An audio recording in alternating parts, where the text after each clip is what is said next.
When Apple announced to the world that the price tag on its iPhone XS Max would start at $1,100, my reaction went like this. Now, that's not because I'm inherently averse to four-figure smartphones. As I said in my latest Samsung review, the Galaxy Note 9 packs in enough capability to justify its price. But when Apple does it, it's different. Because, let's get right into it, this is the company that continues to ship these top-end phones with the very slowest charger you can find. You want a faster top-up? That'll be $50 for the charger, please. Oh, and don't forget the $19 cable, either, which is also the only way you can connect to a new MacBook without a dongle. This is the company that, more than any other, is responsible for the inconvenient omission of the headphone jack on phones. Until now, it's offered the convenience of an adapter in the box, so you can still use your own headphones. Well, no more. That'll be $9. And while everyone else is standardizing around USB-C for their charging ports, Apple stubbornly sticks with its own Lightning port. That means when I go on a trip, I can charge my Android phone, Bluetooth headphones, laptop, and gaming console, all using a single cable. When I toss in an iPhone, not so much. And so the question then becomes, how, despite all of this, is Apple still a trillion-dollar company? Or maybe, more directly, why do people keep buying iPhones? You don't need to look any further than my own comment section to see the reflexive answer to that question, that the company's customers are sheep who will buy anything with an Apple logo on it.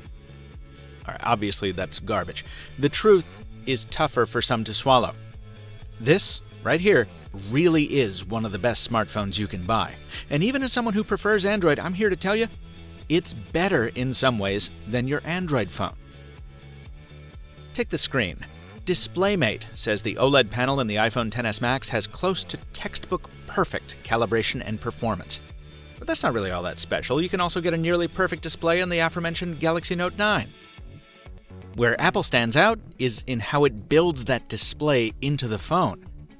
Almost everyone has a notch in their phones these days, but Apple is one of the only companies I've seen that doesn't also introduce an unsightly chin below the display. That's because Apple's design folds the OLED panel back on itself, giving more room for the display controller, which, no doubt, increases the cost of manufacture.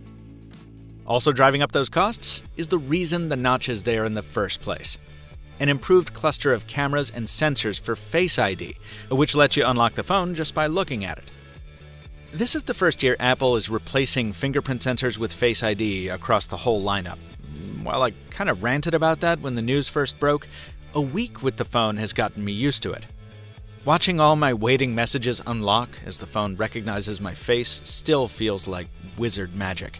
And while I still think fingerprint sensors are more convenient, Face ID is now fast and reliable enough that if you told me I had to use it exclusively, I could live with it. Also faster and more reliable, wireless charging, which I had to use in a hotel room recently because I'd forgotten to pack a Lightning cable.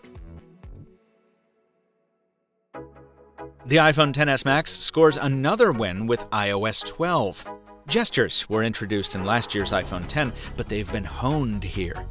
It's now much easier to trigger reachability with a swipe down on the gesture bar, which brings notifications within range of your thumb.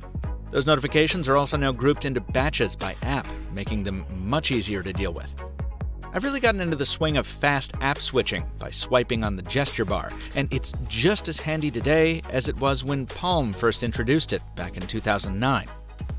And while iOS's system-wide back gesture isn't new, it's especially handy on a phone as big as the Max. You just swipe from the left side to go back in basically any app. It's great. I'm also seeing what others have reported since iOS 12 dropped.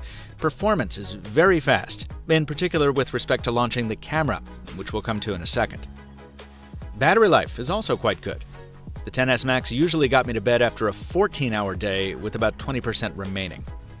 In my kind of usage, which is heavy on streaming audio over Bluetooth, that endurance puts this iPhone behind Huawei and BlackBerry and slightly ahead of the Galaxy Note 9. I still have all my usual issues with iOS, the boring grid of apps, the lack of customizability, the confusing button assignments, and the strangely unbalanced looking power screen. It's like they didn't finish it. And Siri continues to kind of wallow along as a sometimes helpful but usually not sidekick. But making up for all that is a catalog of higher quality apps that are almost always more fully featured to use than their Android counterparts. The exceptions tend to be Google apps like YouTube Studio, which stutter more on the iPhone. As I say, that's all familiar stuff, but the silicon driving the experience is brand new. Apple's new A12 processor is built on a 7nm process, which is technically very interesting, but we're tight on time, so I'm going to skip past it and just tell you that it powers everything from the Dialer app to the enhanced camera features. The former produces the very same crisp quality voice calls as the prior model, while the latter, well, take a look.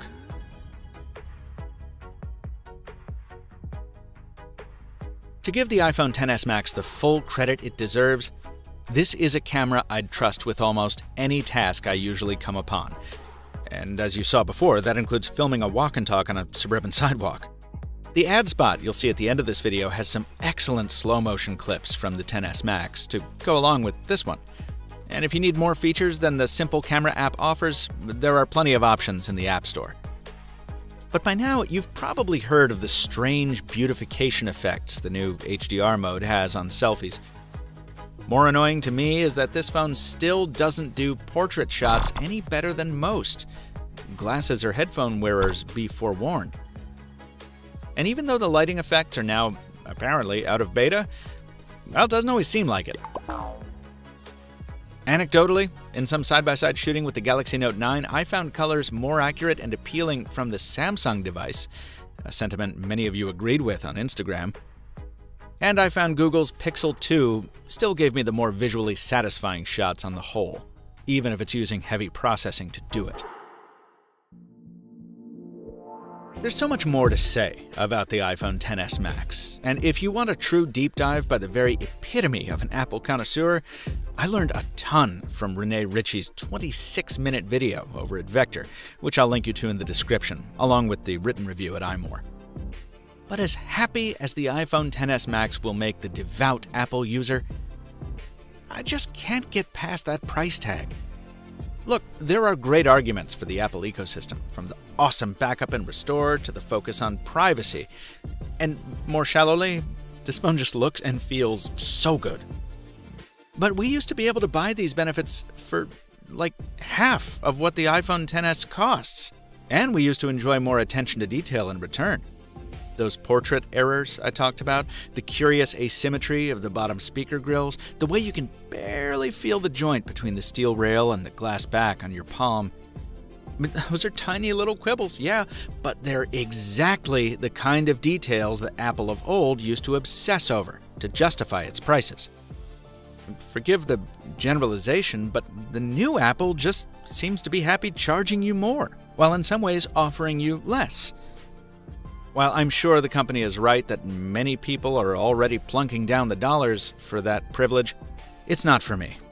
Not when there are phones across the aisle in the Android world that cost almost universally less, offer a much wider array of exciting diversity, and which, most importantly, let you live your mobile life your way.